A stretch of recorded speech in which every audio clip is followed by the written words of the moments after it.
Alors bonjour à tous, aujourd'hui nouvelle vidéo, on va voir un logiciel que j'ai pas mal utilisé durant mes études et durant ma formation en général, un logiciel qu'on utilise pas mal en informatique parce que il permet de lire d'abord les PDF, mais pas seulement que les lire, il va pouvoir permettre aussi de les modifier.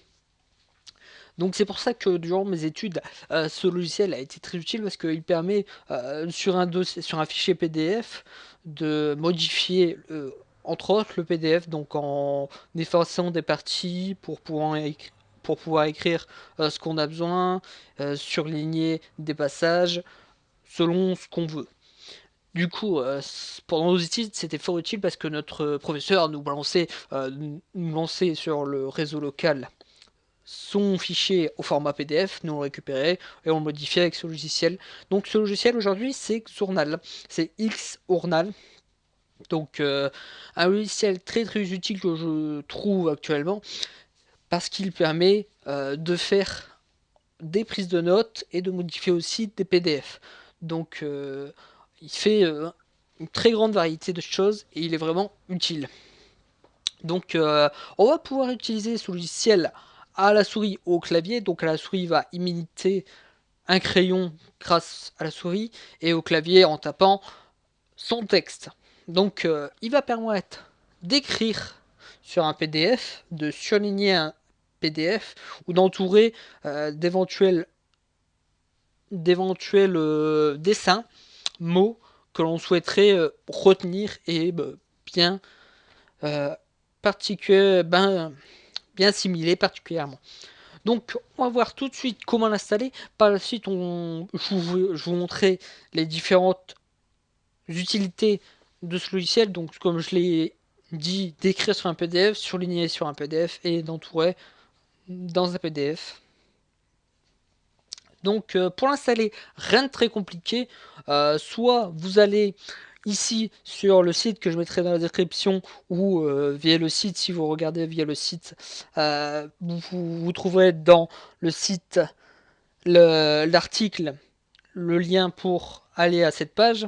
Et là vous trouverez tous les logiciels en version DEB, TarGZ, donc à des IP à des IP pour pouvoir se permettre de l'installer sur sa machine.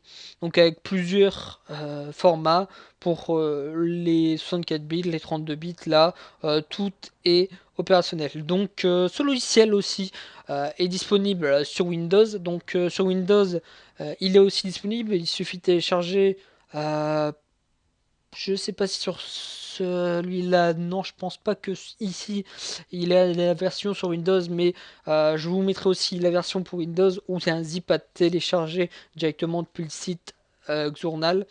Un zip à télécharger, vous dézippez et vous avez tout le logiciel complet en version un peu portable. Donc rien de très compliqué. Donc vous pouvez l'installer comme ça et je vais vous montrer aussi la méthode via le terminal. Euh, Normalement aussi, d'après ce que j'ai vu dans certains articles, il paraît qu'il est dans l'installation du logiciel, donc la Logitech Ubuntu. Vérifiez quand même, si vous ne l'avez pas, je vais vous montrer la méthode par le terminal qui vous permettra d'installer et d'avoir toujours à jour votre logiciel. Parce que en utilisant la méthode du terminal, ça va permettre à votre machine d'avoir le serveur où et Xurnal et sont les mises à jour. Donc à chaque fois qu'il va vérifier les mises à jour, il va vérifier les mises à jour de votre logiciel Xurnal. Ce qui ne sera pas fait si vous téléchargez la version directement depuis le site. Vous serez obligé de vérifier tous les autant de temps pour vérifier que votre logiciel soit bien à jour. Donc là, on va ajouter tout d'abord le, le serveur où se situe le logiciel. Donc le logiciel n'est plus mis à jour directement par Xurnal, mais il est mis à jour par Web Update 8, donc qui est un site qui propose aussi différents logiciels en mise à jour. Il propose de montrer différents logiciels, vous pouvez y faire un tour. Je mettrai éventuellement le lien aussi via l'article. Donc pour l'installer, sudo apt-get add repository. Voilà.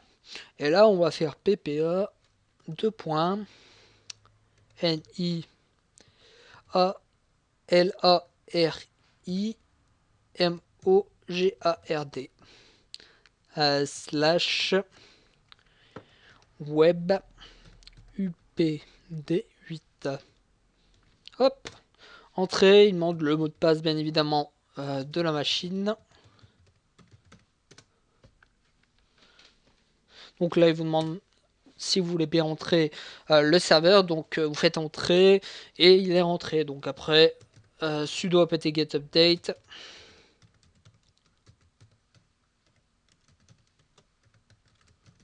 Hop, c'est parti. Il met à jour tous les serveurs comme d'habitude. Rien de très compliqué. Après, un apt get install journal pour terminer l'installation.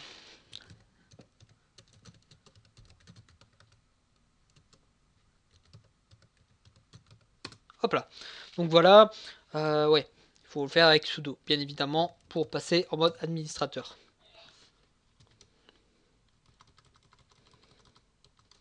Tac. Donc voilà.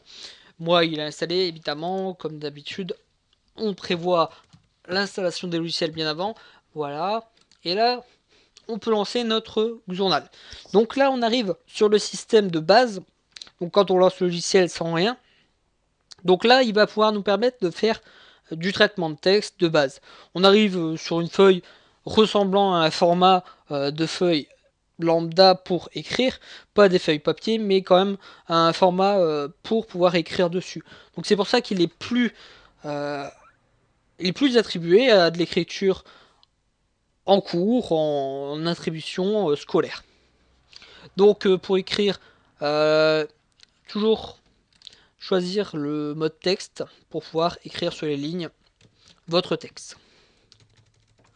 Vous avez la fonction crayon qui va vous permettre de faire des dessins plutôt. La gomme pour bien évidemment effacer les éventuelles ratures ou changer les mots dans vos textes. Donc vous effacez ou bien vous passez avec le sélectionneur qui est là. Vous sélectionnez du texte et vous supprimez avec la touche supprimer de votre clavier. Ça supprime le texte que vous souhaitez. Donc là, c'est pour une utilisation en prise de notes. Donc là, vous utilisez ça, prise de notes, votre professeur en cours ou votre patron éventuellement vous propose des notes, vous écrivez sur la feuille de papier avec un système de lignes pour pouvoir aller à la ligne à chaque fois pour être sur un bon repère. C'est très simple. Donc par la suite, on peut aussi aller avec des PDF. Là, on va ouvrir un nouveau PDF. On abandonne. Et là, on va chercher notre PDF. Donc toujours faire attention parce que là, il va chercher les fichiers XORNAL. Donc les fichiers que lui, il enregistre quand vous voulez ouvrir un fichier. Donc il faut bien vérifier que vous êtes sur tous. Et là, vous avez tous les fichiers qu'il peut ouvrir. Bah, pas qu'il peut ouvrir, mais qu'il voit. Surtout, il pourra ouvrir que les fichiers PDF. Donc, clique sur un fichier PDF et voilà. Donc, on arrive sur un fichier PDF que j'ai pris au hasard, mais toujours en rapport avec le sujet d'aujourd'hui. Donc, modifier des PDF, des fichiers PDF sous Ubuntu. Donc, voilà. Donc, ici, ce qu'on peut faire, c'est très simple. On peut, par exemple, sélectionner du texte. On peut réécrire dessus. Donc en réécrivant dessus, on voit plus rien. Et ça permet de faire des annotations évidentes sur différents côtés du texte. Comme la plupart du temps, on a deux bandes blanches sur le côté. Ça nous permet de faire des annotations sur le texte qui va nous être proposé et réécrire par au-dessus éventuellement. Donc on a aussi l'option de surligner. Donc ça, c'est une option qu'on ne trouve pas forcément sur les autres logiciels de modification de PDF.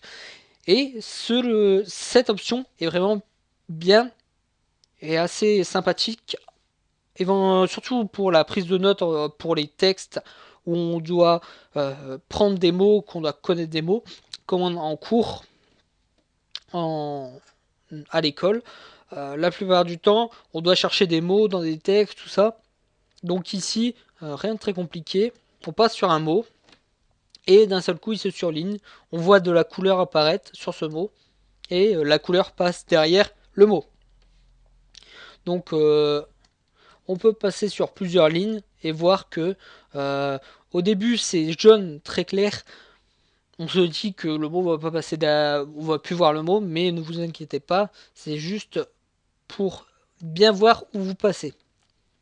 Donc vous pouvez sélectionner plusieurs couleurs pour changer les types de coloration de votre surlignage. Vous avez une petite règle éventuellement pour faire des lignes bien droites. Vous avez des modes de sélection. Vous avez plein d'outils pour pouvoir vous permettre de modifier votre fichier PDF. Donc après on a aussi de quoi ajouter des dossiers externes sur votre PDF en supplément de ce qui est déjà. Donc par exemple, si vous voulez rajouter une petite photo sur votre fichier PDF, vous avez de quoi ajouter. Donc voilà pour le logiciel Xjournal. Donc n'hésitez pas à aller voir dans la description, entre autres, les différents liens que je vous mettrai pour télécharger Xjournal en .deb sur Windows et sur Linux en TarGZ. En dessous, je vous mettrai la source du lien, évidemment, comme d'habitude, et l'article qui sera attribué à ce logiciel sur ma page, sur mon WordPress, le Linuxia. Donc je vous dis à plus tard, je vous dis à bientôt, et merci d'avoir regardé la vidéo.